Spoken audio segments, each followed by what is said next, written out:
لیکن میرا بیٹا ہے, میں اسے آپ کے خادم بنانا چاہتا ہوں, میں اسے آپ کے خادم بنانا چاہتا ہوں. لیکن صرف آپ کے خادم نہیں بنائے حضرت انس کی ماں, بلکہ آپ کی تربیت میں دے دی. آپ صلی اللہ علیہ وسلم ان کے معلم ہو گئے, آپ صلی اللہ علیہ وسلم ان کے استاد ہو گئے. حضرت ام سلیم کس قدر ذہن کے مالک تھے کہ اپنے بچوں کو خدمت میں دیے, لیکن نبی اکرم صلی اللہ علیہ وسلم کے شاگرد بھی بنا دیے. اور جن کو شاگرد کی صرف حاصل ہو جائے وہ بے مثال ہو سکتا ہے, وہ نوجوان وہ بچہ بے مثال بچہ ہوگا. اس لیے میری مائیں جو صالحہ ہوتی ہے, جو عفیفہ ہوتی ہے, جو نیک ہوتی ہے, تو ان کے پیٹ سے امام ربیعہ جیسا بچہ پیدا ہوتا ہے, ان کے پیٹ سے امام بخاری جیسا بچہ پیدا ہوتا ہے, ان کے پیٹ سے امام مسلم جیسا بچہ پیدا ہوتا ہے. لیکن آج ہمارے ماؤں کی حالت کیا ہے؟ آج ہمارے مائیں تو ٹی وی میں اور سیریل دیکھنے میں ویست ہے.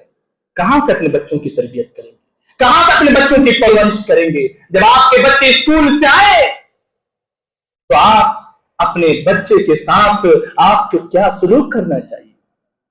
جہاں پر آپ کے بچے اسکول کے لیے 5 گھنٹے کی تیاری کرے, وہاں پر 1 گھنٹہ آپ کی ذمہ داری ہے کہ آپ اسے نبی اکرم صلی اللہ علیہ وسلم کے کیریکٹر کو بتاؤ, آپ اسے نبی اکرم صلی اللہ علیہ وسلم کی ہسٹوری کو بتاؤ, آپ اسے اسلام کے پیغام دو, آپ اسے توحید کے پیغام دو, آپ اسے شریعت کا پیغام دو. اگر 1 گھنٹہ اسلام کے لیے نکال نہیں سکتی آپ کو, تو آپ اپنے بچوں کی تربیت نہیں کر رہی ہے, بلکہ انہیں برباد کر رہی ہے. اللہ سے دعا کرتا ہوں کہ اللہ تعالی ہم تمام کو صحیح سلیم سمجھنے کی توفیق عطا فرمائے. آمین. وصلی اللہ علی نبینا محمد وعلی آلہ وصحبہ وسلم. الحمد للہ وحدہ والصلاة والسلام علی من لا نبی بعد. اما بعد فاعوذ باللہ من الشیطان الرجیم. بسم اللہ الرحمن الرحیم. انما الاموال والاولاد فتنہ. جہاں پر بچے نعمت ہے وہیں پر بچے فتنہ بھی ہے. وہ فتنہ کیسے؟ اگر ہم نے اس کی صحیح تربیت نہیں کی تو بچہ فتنہ ہے. اگر ہم نے مال کو صحیح جگہ پر استعمال نہیں کیا تو یہ مال بھی فتنہ ہے. اگر ہم نے اس کو تعلیم صحیح سے نہیں دی تو یہ تعلیم بھی فتنہ ہے. کیا ایک ماں اپنے بچوں کو ڈاکٹر بنا سکتی ہے, نمازی نہیں بنا سکتی؟ انجینئر بنا سکتی ہے, پروفیسر بنا سکتی ہے, تو کیا حافظ قرآن نہیں بنا سکتی؟ ماؤں کی ضرورت ہے کہ اپنے بچوں کو تربیت کرے. ایک ماں اپنے بچوں کو اسکول کے لیے صبح سویرے بیدار کر سکتی ہے, لیکن کیا فجر کی نماز کے لیے بیدار نہیں کر سکتی ہے؟ رات میں اٹھا کر کھانا کھلا سکتی ہے, لیکن کیا عشاء کی نماز نہیں پڑھنے کہہ سکتی ہے؟ ہم کیا کر رہے ہیں؟ ہم کیسے تربیت کرتے ہیں اپنے بچوں کی؟ ہم اسکول کے لیے تو جگا سکتے ہیں, لیکن نماز کے لیے نہیں جگا سکتے ہیں. یہی بچہ آپ کے چلے جانے کے بعد جب بدکاریوں میں ملبس ہو جائیں گے, غلط راستے میں ملبس ہو جائیں گے, تو لوگ دنیا میں بھی آپ کو گالی دیں گے اور آخرت میں بھی آپ کی حالات خراب ہوں گی. کیونکہ کل قیامت کے دن اللہ رب العالمین نے فرمائے گا, اللہ رب العالمین سوال کرے گا, میں تمہارے اولاد کو تمہیں ذمہ دار بنایا تھا, تمہیں سرپرست بنایا تھا, تم نے ذمہ داری کیسے ادا کی؟ تم نے ذمہ داری کو کس طرح نبھائی؟ یہ سوال رب کریم کل قیامت کے کوٹ میں آپ سے اور ہمیں پوچھنے والا ہے. اس لیے اپنے بچوں کو جہاں اسکول کے لیے تیار کرے وہاں پر نماز کے لیے تیار کرے. اپنے بچوں کو جہاں اسکول کے لیے 5 گھنٹہ ہوم ورک کرے, وہاں پر آپ اپنے بچوں کو ایک پروجیکٹ دے اور کہے بچہ مسجد حرام کے بارے میں ان کا رقبہ کتنا ہے, ان کا کیا ہے, کتنا ہے, کہاں پہ واقع ہے, کس نے اس گھر کو تعمیر کی ہے, اس کے بارے میں ایک پروجیکٹ مجھے 2 دن کے اندر تیار کر کے. اس کے بچے کا نالج بھی بڑھے گا, ایبلٹی بھی بڑھے گا, ان کے ذہن بھی انکریز ہوگا, اور آپ کے پاس ان کے بچے تربیت پائیں گے, اسلام کی ہسٹری کے بارے میں جانیں گے, اسلام کی شریعت کے بارے میں جانیں گے, اور مسلمانوں کے پیغام کے بارے میں جانیں گے. اللہ رب العالمین سے دعا کرتا ہوں کہ اللہ تعالی ہم تمام کو اپنے اولاد کی صحیح تربیت کرنے کی توفیق عطا فرمائے. یا اللہ ہم تمام کو اپنے بچوں کو حافظ قرآن بنانے کی توفیق عطا فرمائے. کم از کم حافظ قرآن نہیں تو چھوٹے چھوٹے سورت تو یاد دلا سکتے ہیں, یاد کروا سکتے ہیں. ہمیں اور آپ کو اللہ رب العالمین توفیق دے اپنے بچوں کو سورت کو یاد کرانے کی, دعا سکھانے کی, اپنے بچوں کو صحیح تربیت کرنے کی. یا اللہ جو ہم میں پریشان حال ہے ان کے پریشانی کو دور فرما. یا اللہ جو مصیبتوں میں مبتلا ہے ان کے مصیبتوں کو ازالہ فرما. آمین. اللهم صل على محمد وعلى آل محمد كما صليت على إبراهيم وعلى آل إبراهيم إنك حميد مجيد. اللهم بارك على محمد وعلى آل محمد كما باركت على إبراهيم وعلى آل إبراهيم إنك حميد مجيد. عباد الله رحمكم الله إن الله يأمركم بالعدل والإحسان وإيتاء ذي القربى وينهى عن الفحشاء والمنكر والبغي يعظكم لعلكم تذكرون. ولذكر الله تعالى وعلى وعز وجل وتم وحمد أكبر. وأقيموا الصلاة والسلام عليكم ورحمة الله.